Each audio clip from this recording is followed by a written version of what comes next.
We're Dreadnaught. I'm Stephen Crooks, vocalist. Man behind me is Randy, plays the bass. Kimball up here, Robin Kimball, is the man behind the strings, and the guy on the drums down here is Chris Miller. Basically, the sound of Dreadnaut is kind of like a freight train that just can't be stopped, and we like to keep it heavy. Sometimes we kind of forget that because, I mean, we're so used to it, it doesn't even seem heavy to us half the time. But we released our first full-length album in 2005. We've sold a few thousand copies of that. After that album came out, I guess we got to play on like Juno Fest, you know, and Manitoba Rock Show, and we have a new album coming out soon, which is out of our hands now and is being mixed and mastered, which is called A Taste of What's to Come. I can't put it down myself, and I've heard all the songs like thousands of times already. Definitely shows growth in all our musicianships. Everyone's played better drums, guitar, bass. I've found myself doing vocal things and harmonies that I haven't been able to do in the past, and it's a good experience, man. We're definitely growing a lot. When I'm playing live, I mean, like, that's my release. It doesn't matter what the hell happened the whole week or month or year before. I can feel people feeding me energy too, you know, like whether it be positive or negative, it's still coming through me and I can still give it back to them, and just feels fantastic. You know, it's a great feeling when you're interacting with the crowd a lot. Just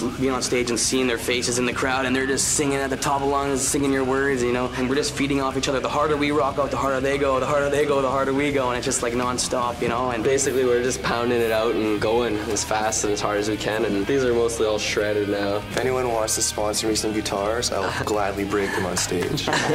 There's always cool people at our shows, you know. You don't really see many fights. There's not too many fights happening. It's like considering how much moshing we have going on and people and how crazy our pits can get and stuff like that, like the fighting's been a minimal at our shows, and because everyone's pretty, well, it seems like good people at our shows, you know. There's a lot of contact out there. And, for sure. You know, again, with the fans on the live show, anyone that's coming up to you in your face and just like, you know, throwing the horns in your face and singing at you. We're going down to the States this summer for sure. We have booked up to Dallas, Texas. 2 weeks off after Dallas, Texas, where we're shooting over to LA. We're trying to get on a couple of festivals. We're trying our off to get on Warped Tour right now, and that's our big plans for the summer, man. Pretty stoked on that. I can tell you for one thing, we are real. You know, we're not out there playing music that we don't want to play. All our songs come straight from the heart. Our hardships that we've gone through, some of them being good, some of them being bad. It's all about what we've gone through pretty well in our lives and living as human beings and just talking about it and the things that have maybe hurt us or the things that have made us realize things, or, you know, that we have made mistakes. That's the best way to describe Dreadnaut. It's just like non-stop assault in your face, positive, emotional, heavy music, man. That's what Dreadnaut is, straight up.